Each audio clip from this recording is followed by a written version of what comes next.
ನೈಜವಾಗಿ ನಡೆದಂತ ಒಂದು ಹಾಸ್ಯ ಘಟನೆ ನಿಮ್ಮ ಎದುರಿಗೆ ಹೇಳಕ್ಕೆ ಇಷ್ಟಪಡ್ತೀನಿ ಸ್ನೇಹಿತರೆ. ನಾನು ಬಾಂಬೆಗೆ ಹೋದಂತ ಸಂದರ್ಭ, ನನ್ನ ಜೊತೆಗೆ 4 ಮಂದಿ ಗೆಳೆಯರು ಬಂದಿದ್ರು.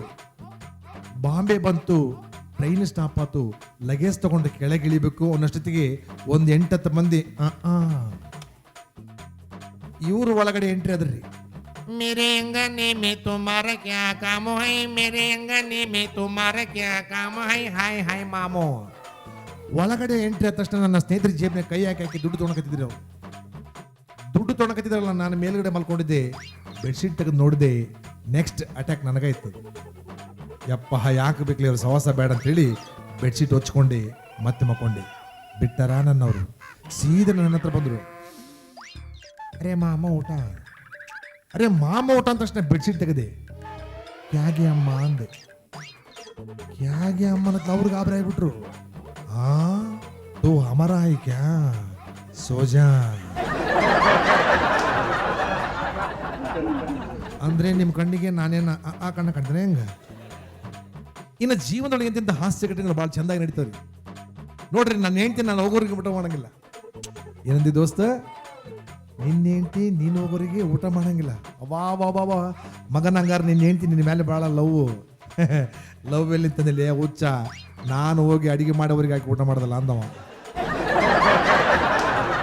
ಸ್ನೇಹಿತರೆ, ಎಲ್ಲಿಲ್ಲ ಹಾಸ್ಯ, ಎಲ್ಲ ಕಡೆ ಹಾಸ್ಯಗಳು ಸಿಗುತ್ತೆ ಅಂತ ಹೇಳ್ತಾ, ಧ್ವನಿಯ ಮಾಂತ್ರಿಕತೆ ಅಂತ ಅಂತಂದ್ರೆ ತಬಲದ ಧ್ವನಿಯನ್ನ ಇದೀಗ ನಿಮ್ಮ ಚಪ್ಪಾಳೆ ಮಧ್ಯೆ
ತಬಲ ಕೇಳಿಸ್ಕೊಂಡ್ರಿ, ವೆಸ್ಟರ್ನ್ ಬೀಟ್ಸ್ ಅನ್ನು ಕೂಡ ಬಾಯಿಂದ ಹೇಗೆ ನುಡಿಸ್ಬೋದು.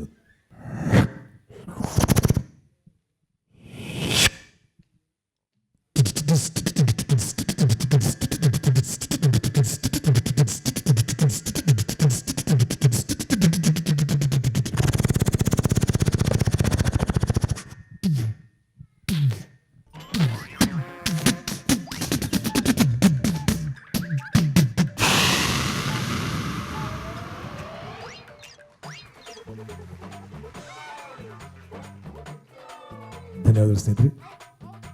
ಸುಮ್ಮನೆ ಕಲ್ಪನೆ ಮಾಡಿಕೊಡಿ, ಯಾರು ಕೂಡ 2 ನಿಮಿಷ ಮಾತಾಡಬೇಡಿ. ಇಂಗ್ಲಿಷ್ ಚಿತ್ರದ ಧ್ವನಿಯನ್ನ ಸುಮ್ಮನೆ ಕಣ್ಣು ಮುಚ್ಕೊಂಡು ಕೇಳಿಸ್ಕೊಳ್ಳಿ. ಧ್ವನಿ ಸರಿ ಇದ್ರೆ ಚಪ್ಪಾಳಿ ಕೊಡಿ ಹಾಕ್ಬಿಡಿ.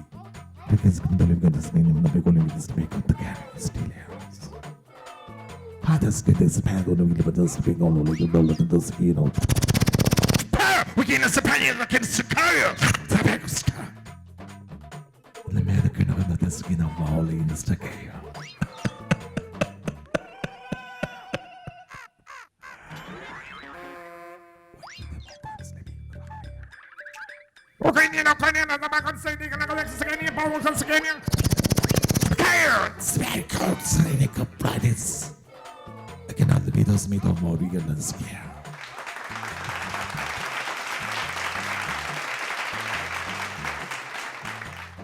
ನನ್ನ ತಾಯಣ್ಣ ನನಗೆ ಅರ್ಥ ಆಗಿಲ್ಲದು ಇನ್ನು ನಿಮಗೆಲ್ಲಿ ಅರ್ಥ ಆಗಬೇಕು ಸ್ನೇಹಿತರೆ ಧನ್ಯವಾದಗಳು